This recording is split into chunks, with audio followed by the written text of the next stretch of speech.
وأحسن منك لم تر قط عيني وأجمل منك لم تلد النساء خلقت مبرأ من كل عيب خلقت مبرأ من كل عيب كأنك قد خلقت كما تشاء. كتاب أنزلناه إليك مبارك ليدبروا آياته وليتذكر أولو الألباب. یہ کتاب برکت والی ہے جسے ہم نے آپ کی طرف نازل فرمایا ہے تاکہ دانش مند لوگ اس کی آیتوں میں غور و فکر کریں اور نصیحت حاصل کریں. اللهم صل على سيدنا محمد وعلى آل سيدنا محمد بعدد كل ذرة مئة ألف ألف مرة. سامعین و ناظرین کرام، السلام علیکم ورحمۃ اللہ وبرکاتہ. سامعین کرام، سورہ الزمر آیت نمبر 52 سے 55 حصہ دوم، درس کا نمبر 2178. آج کا موضوع کیا ہمارا آخرت پر یقین بالکل نہیں ہے. اس کے ساتھ آج کے سبق کا آغاز کرتے ہیں. سب سے پہلے گزشتہ سبق کا اعادہ ہوگا. اعوذ باللہ من الشیطان الرجیم. پناہ مانگتا ہوں میں اللہ کی شیطان مردود سے. بسم اللہ الرحمن الرحیم. شروع اللہ کے نام سے جو بڑا مہربان نہایت رحم والا ہے. اولم يعلموا ان اللہ يبسط الرزق لمن يشاء ويقدر ان فی ذلک لآیات لقوم یؤمنون. کیا ان کو معلوم نہیں کہ خدا ہی جس کے لیے چاہتا ہے رزق کو فراخ کر دیتا ہے اور جس کے لیے چاہتا ہے تنگ کر دیتا ہے. جو لوگ ایمان لاتے ہیں ان کے لیے اس میں بہت سی نشانیاں ہیں. قل یا عبادی الذین اسرفوا علی انفسهم لا تقنطوا من رحمت اللہ ان اللہ یغفر الذنوب جميعا انہ هو الغفور الرحیم. اے پیغمبر صلی اللہ علیہ وآلہ وسلم، میری طرف سے لوگوں کو کہہ دو کہ اے میرے بندو، جنہوں نے اپنی جانوں پر زیادتی کی ہے خدا کی رحمت سے نا امید نہ ہونا. خدا تو سب گناہوں کو بخش دیتا ہے اور وہ تو بخشنے والا مہربان ہے. وَأَنِيبُوا إِلَى رَبِّكُمْ وَأَسْلِمُوا لَهُ مِن قَبْلِ أَن يَأْتِيَكُمُ الْعَذَابُ ثُمَّ لَا تُنصَرُونَ. اور اس سے پہلے کہ تم پر عذاب واقع ہو، اپنے پروردگار کی طرف رجوع کرو اور اس کے فرما بردار ہو جاؤ، پھر تم کو مدد نہیں ملے گی. وَاتَّبِعُوا أَحْسَنَ مَا أُنزِلَ إِلَيْكُم مِّن رَّبِّكُم مِّن قَبْلِ أَن يَأْتِيَكُمُ الْعَذَابُ بَغْتَةً وَأَنتُمْ لَا تَشْعُرُونَ. اور اس سے پہلے کہ تم پر ناگہاں عذاب آ جائے اور تم کو خبر بھی نہ ہو، اس نہایت اچھی کتاب کی جو تمہارے پروردگار کی طرف سے تم پر نازل ہوئی ہے پیروی کرو. سامعین کرام، سورہ زمر آیت نمبر 52. لفظی ترجمہ: اولم یعلموا، کیا یہ نہیں جانتے، ان اللہ یبسط الرزق لمن یشاء ویقدر، کہ اللہ ہی روزی کش ادا کرتا ہے جس کی چاہے اور تنگ کرتا ہے، جس کی چاہے تنگ کرتا ہے. ان فی ذلک لآیات لقوم یؤمنون، بے شک اس میں ان لوگوں کے لیے نشانیاں ہیں جو یقین رکھتے ہیں. قل یا عبادی الذین اسرفوا علی انفسہم، آپ کہہ دیں میرے بندوں کو جنہوں نے اپنے جانوں پر ظلم کیا ہے، لا تقنطوا من رحمت اللہ، اللہ کی رحمت سے مایوس مت ہو، ان اللہ یغفر الذنوب جميعا، بے شک اللہ تعالیٰ سب گناہ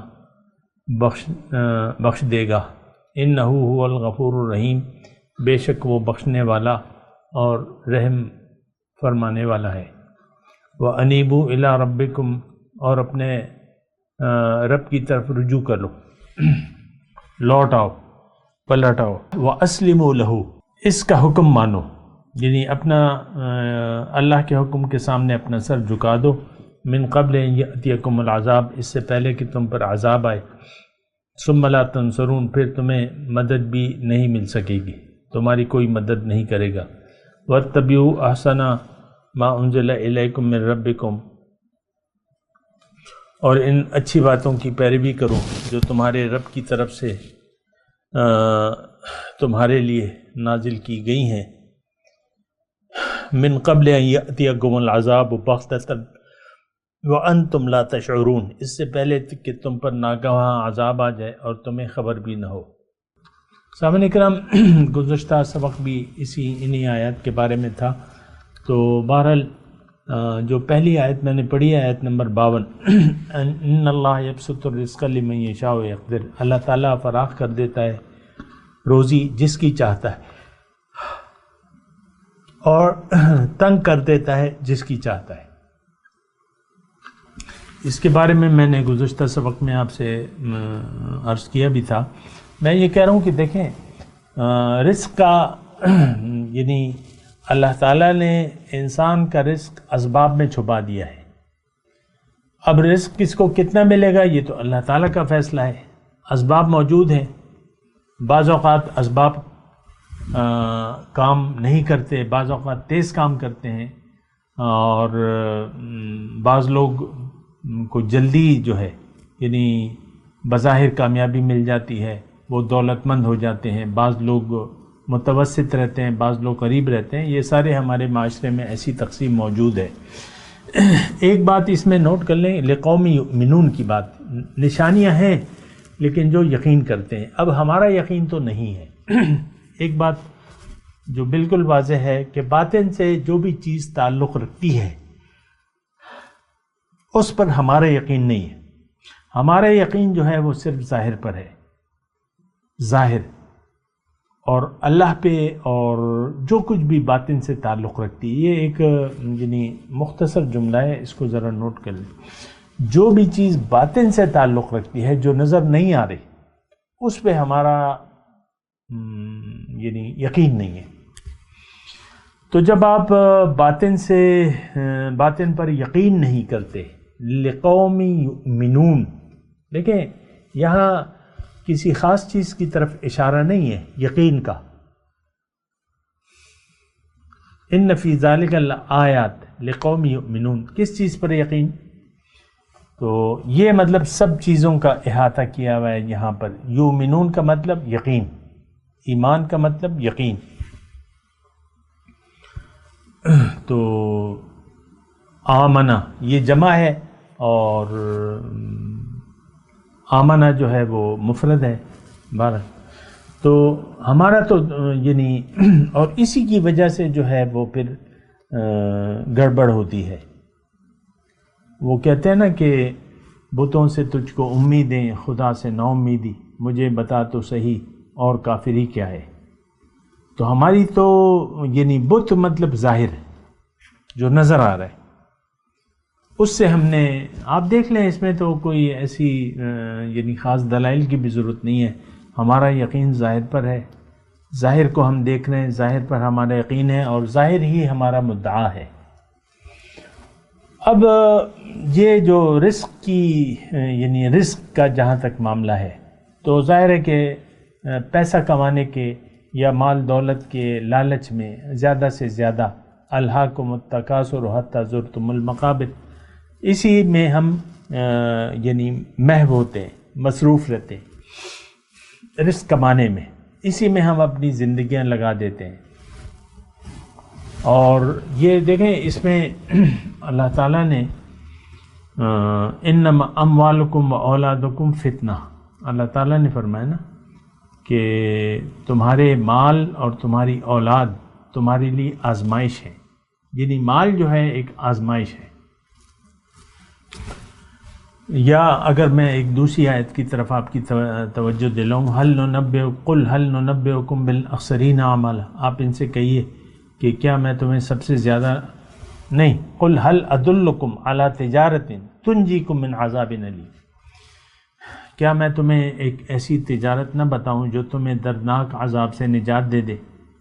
تو وہ کیا ہے؟ تؤمنون باللہ وتجاہدون فی سبیل اللہ باموالکم وانفسکم، تجاہدون فی سبیل اللہ باموالکم، مال کے ساتھ کوشش جہاد، اور جان کے ساتھ کوشش جہاد، یعنی مال و جان۔ اور پھر اللہ تعالیٰ نے یہ بھی فرمایا ہے کہ لا تلہکم اموالکم ولا اولادکم عن ذکر اللہ، اے ایمان والو ایسا نہ ہو کہ تمہارے مال اور اولاد، دیکھیں مال کا میں وہ کر رہا ہوں تو قرآن میں جہاں بھی استعمال ہو رہا ہے جو بھی مجھے یاد ہے میں آپ کو یاد دلا رہا ہوں، لا تلہکم اموالکم ولا اولادکم عن ذکر اللہ، تمہارے مال اور اولاد ایسا نہ ہو کہ تمہیں اللہ کی یاد سے غافل کر دیں۔ وَأَنفِقُوا مِمَّا رَزَقْنَاكُمْ من قبل ان یأتی احدکم الموت فیقول رب لولا اخرتنی الی اجل قریب فاصدق واکن من الصالحین، موت جب آتی ہے تو پھر انسان جو ہے یہ آرزو کرتا ہے کہ کاش مجھے تھوڑا سا اور وقت مل جاتا تو میں صدقہ کرتا، اصدق، اور میں صالحین میں سے ہو جاتا۔ تو وَمَنْ يَفْعَلْ ذَلِكَ فَأُولَئِكَ هُمُ الْخَاسِرُونَ، جو پوری آیت ہے وہ یہی ہے، لا تلہکم اموالکم ولا اولادکم عن ذکر اللہ وَمَنْ يَفْعَلْ ذَلِكَ فَأُولَئِكَ هُمُ الْخَاسِرُونَ وَأَنفِقُوا مِمَّا رَزَقْنَاكُمْ مِنْ قَبْلِ أَنْ يَأْتِيَ أَحَدَكُمُ الْمَوْتُ۔ تو اگر مال اور جان کو آپ نے خرچ نہ کیا اللہ کی راہ میں، اس پر سانپ بن کے بیٹھ گئے اور اس کو اپنا سمجھا اور مال و جان کو اللہ کی راہ میں نہ کھپایا تو پھر آپ بڑے نقصان میں ہو جائیں گے۔ یہ بات نوٹ کر لیں قرآن کے حساب سے۔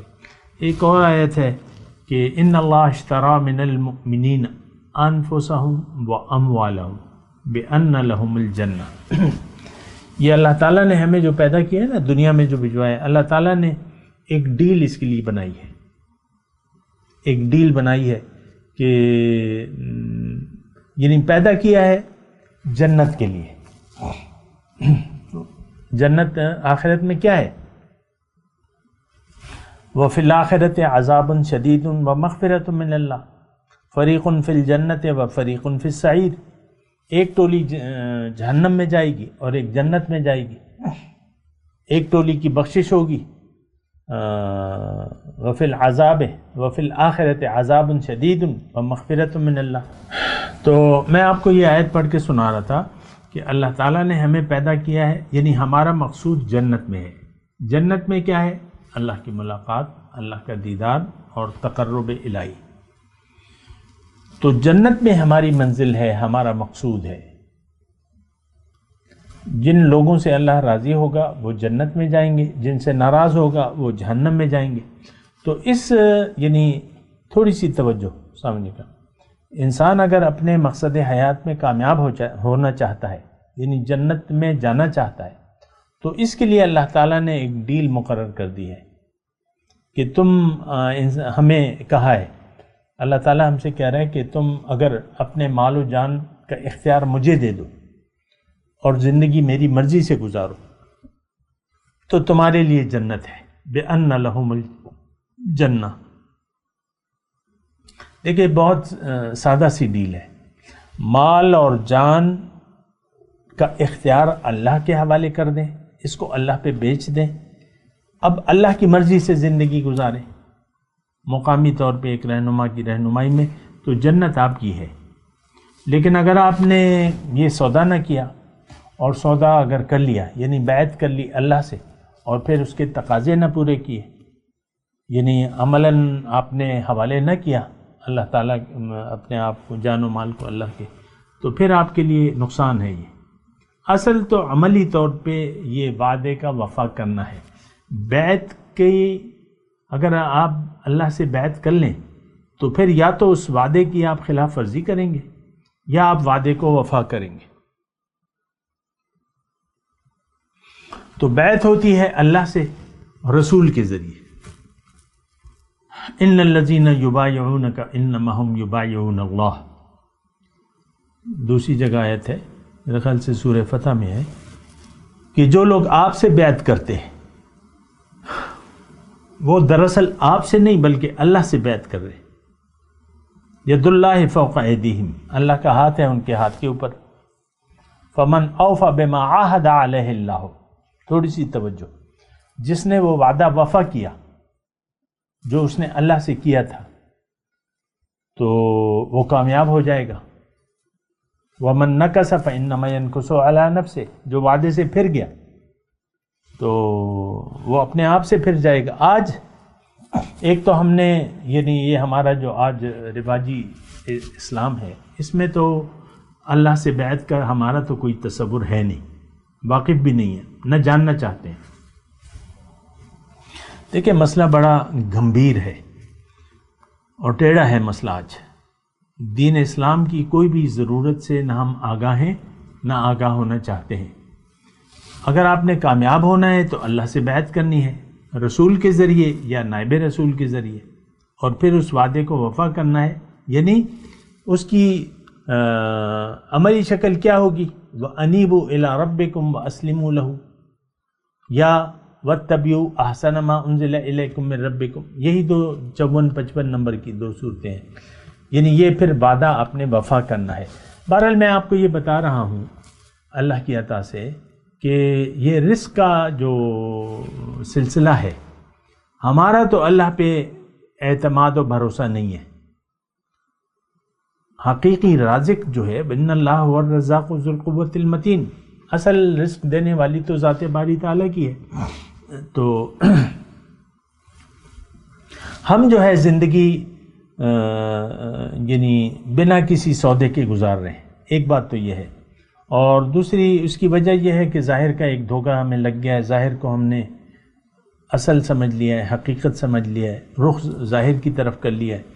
اب تلاش رزق کے لیے ہم پریشان ہیں، یعنی ہر آدمی دیکھیں زیادہ سے زیادہ کمانے کی کوشش میں ہے۔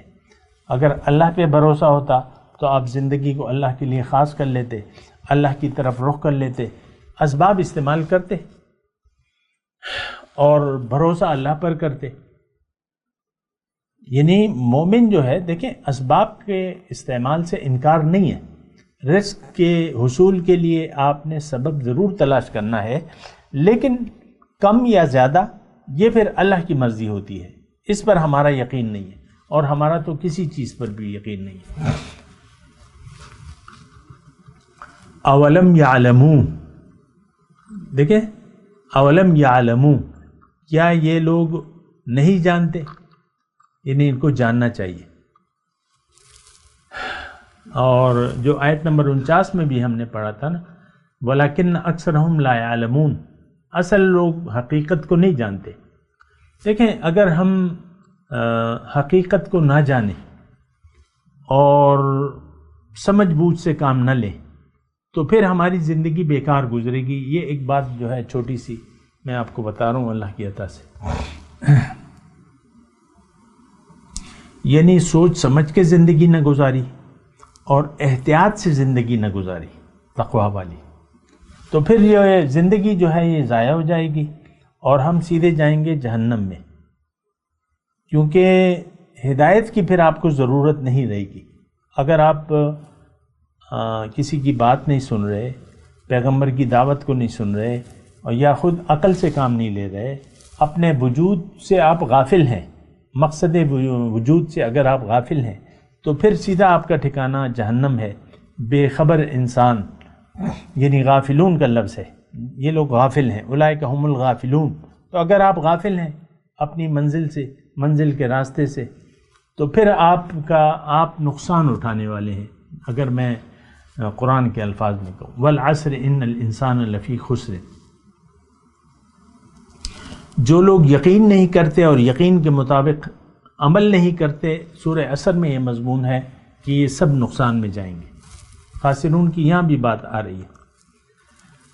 خیر، تو یہاں جو ہم آیت پڑھ رہے ہیں، ان اللہ یبسط الرزق لمن یشاء ویقدر، یہ ایک یقین کہ رازق اللہ کی ذات ہے، اللہ پر بھروسہ، اسباب کا مناسب استعمال. اور رخ جو ہے آپ کا دنیا کی طرف نہیں ہونا چاہیے. ہمارے ساتھ تو مسئلہ یہ ہو گیا ہے آج مسلمانوں کے ساتھ کہ ہم نے تو ہمارا ارادہ بدل گیا ہے. دنیا میں آ کر ہمارا ارادہ بدل گیا ہے. اگرچہ ہم اللہ سے ایک وعدہ کر کے آئے ہیں کہ اے اللہ تو ہی ہمارا رب ہے، لیکن یہاں آ کے یہ ظاہر کی چمک دمک کو دیکھ کر ہماری نیت بدل گئی ہے، ہمارا ارادہ بدل گیا ہے. ہم ظاہر کے لیے زندگی گزار رہے ہیں اور ظاہر ہی ہمارا مدعا ہے، ظاہر ہی ہمارا مدعا ہے. تو اولم یعلموا، تو اب یہ ہے نا کہ یہ چیزیں جو ہیں، دیکھیں قرآن کی حقیقت کو اگر آپ نہ سمجھیں تو پھر یہ آپ کو فائدہ بھی نہیں دے گا. اولم یعلموا، دیکھیں تھوڑا سا اگر میں اللہ کی عطا سے آپ کو توجہ دلاؤں، اولم یعلموا، کیا یہ نہیں جانتے؟ اب جانتے کیا ہیں؟ یعلمون ظاہرا من الحیات الدنیا، کہ یہ لوگ دنیا کے ظاہر کو جانتے ہیں. پھر جو حقیقت ہے وہم عن الآخرت غافلون، آخرت باطن حقیقت، اس سے ہم لوگ غافل ہیں. لیکن اگر ہم یقین کر لیں، یعنی باطن پر یقین کر لیں، اللہ کو منزل بنا لیں اور زندگی اللہ کے لیے خاص کر دیں اور پھر اسباب کا استعمال کریں، اس سے انکار نہیں ہے. ایسے نہیں ہوگا کہ بس آپ کو غیبی یا درخت پہ نوٹ لگنا شروع ہو جائیں گے یا تکیے کے نیچے سے آپ کو پیسے ملنا شروع ہو جائیں گے. ایسا نہیں ہے. یہ اسباب کو آپ نے استعمال کرنا ہے، کوئی نہ کوئی ذریعہ آپ تلاش کریں جو بھی ہو، تو پھر جو رزق ہے، جو بھی قسمت میں ہے، وہ آپ کو ملے گا. وہ عربی کی ایک وہ ہے ضرب المثل ہے کہ نصیبو کا یصیبو کا ولو کان تحت الجبلین، تمہارا نصیب تمہیں ملے گا بہرحال، اگرچہ وہ دو پہاڑوں کے نیچے ہی کیوں نہ ہو. ولو کان تحت الجبلین وما لا یصیبک لا یصیبک ولو کان تحت الشفتین، اور جو تمہیں نہیں ملنا وہ نہیں ملے گا اگرچہ وہ دو ہونٹوں کے بیچ میں ہی کیوں نہ ہو. آپ دیکھ لیں نا، جب حالت نزا ہوتی ہے تو گھر والے ادھر ادھر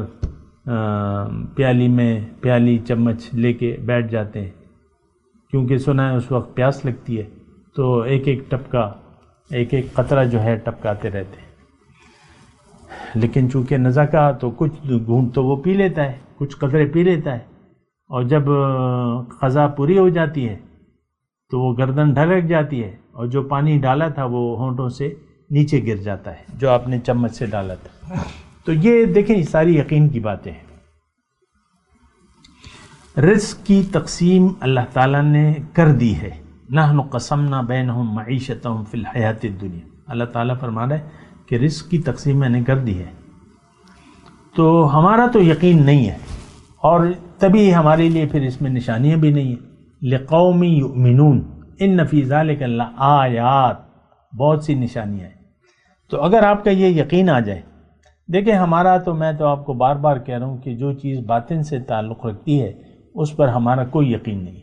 ہم ظاہر کے لیے جی رہے ہیں، ظاہر کے لیے مر رہے ہیں، ہمارا ظاہر پر یقین ہے بس. تو اس میں ہمارے لیے کوئی نشانی نہیں ہے، کیونکہ ہم تو رزق کے لیے پریشان ہیں. ہر انسان اس وقت یعنی تلاش رزق میں ہے اور زیادہ کی طلب ہے، تکاثر، زیادہ کی طلب میں ہے. اور بہت سے لوگ ایسے ہیں، بہرحال میں اس کی تفصیل میں نہیں جاؤں گا. میں آپ کو یہی کہہ رہا ہوں کہ ہمیں اللہ پہ بھروسہ کرنا چاہیے کہ رزق کی تقسیم اللہ تعالیٰ نے کر دی ہے. اور حدیث کا مفہوم آتا ہے کہ کائنات کی تخلیق سے 50,000 سال پہلے اللہ تعالیٰ نے ہماری تقدیر لکھ دی ہے. اب دیکھیں بہت سے فیصلے تو اٹل ہوتے ہیں. اب میں مثال کے طور پہ 1956 میں پیدا ہوا تو میرے لیے وہی ٹائم تھا لکھنے کا. میری موت کا وقت بھی اللہ تعالیٰ نے لکھا ہوا ہے, مجھے معلوم نہیں ہے لیکن وہ وقت اٹل ہے. جب موت آئے گی تو کوئی بہانہ, کوئی سبب بن جائے گا, جو بھی ہوگا اسباب بن جاتے ہیں, یہ انسان بیمار ہو جاتا ہے وغیرہ وغیرہ. تو اسی طرح دیکھیں ہمیں اللہ پہ یا اللہ کی تقدیر پر بھروسہ نہیں ہے. اگر ہم اللہ پہ بھروسہ کر لیں اور اللہ کی بات سنیں اور جو کہ پیغمبر کے ذریعے اللہ تعالیٰ نے ہمیں بتائی ہے, پیغمبر کی دعوت کو سنیں. پیغمبر کی دعوت اللہ تعالیٰ کی طرف ہے. اللہ کو منزل بنا لیں, زندگی اللہ کے لیے خاص کر دیں اور کہہ دیں اپنے عمل سے کہ ان صلاتی و نسکی و محیایا و مماتی للہ رب العالمین, کہ میری زندگی اور موت یہ اللہ کے لیے ہے جو کہ رب العالمین ہے.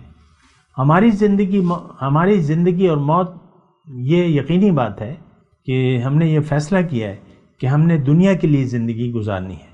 ہم لوگ دنیا کے پیچھے دوڑ رہے ہیں, ہمیں دوڑنا تھا اللہ کی طرف. فَفِرُّوا إِلَى اللَّهِ, اللہ کی طرف دوڑو. تو یہ ساری باتیں ہیں. دیکھیں یہ یعنی قرآن ہے, نصیحت کی کتاب ہے, ہم نے اس سے منہ موڑ لیا ہے. وَهُمْ عَنِ التَّذْكِرَةِ مُعْرِضِينَ, ان یعنی جو برائے نام مسلمان ہیں اللہ تعالیٰ گلہ کرتا ہے کہ یہ نصیحت سے منہ موڑے میں ہے. آج اس بات میں تو کوئی دو رائے نہیں ہے. یہ حقیقت ہے کہ قرآن سے ہم نے رخ پھیر لیا ہے اپنا. آج ہمارے لیے قرآن کتاب ہدایت نہیں ہے, کتاب تلاوت ہے, اور وہ بھی رسمی طور پہ. بعض لوگوں کو تو قرآن پڑھنا بھی نہیں آتا, بعض لوگ کو صرف ناظرہ آتا ہے, بس وہ تلاوتوں پر زور دیتے رہتے ہیں اور اپنے اوپر اپنے امراض کی شفا کے لیے اپنے اوپر ہاتھ پھیرتے رہتے ہیں. میں یہ نہیں کہہ رہا کہ یہ نہیں کرنا چاہیے. حضور صلی اللہ علیہ وسلم کا بھی یہ طریقہ ہے, وہ اپنے اوپر دم کیا کرتے تھے. تمام جسم پر کچھ پڑھ کر پھونکا کرتے تھے, لیکن وہ مومنین کے لیے ہے. ہمارا تو یقین نہیں ہے, قرآن پر یقین نہیں ہے.